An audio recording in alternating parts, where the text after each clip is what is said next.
Midlife is such an important node of transition for women because we are going through so many internal and external changes. We're going through these internal changes where our body is shifting and changing as we go through menopause and our hormones are naturally changing.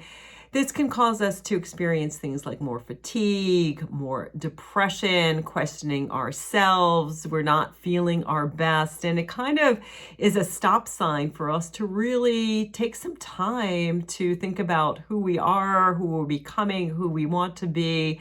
It's very much in this way like adolescence when, we're going through that hormonal shift in puberty and we're really starting to ask, who am I? What do I want from life? What's working, what's not working. So there's all of this internal shifting that is going on, and there's all of these external changes. So maybe we have growing kids and aging parents.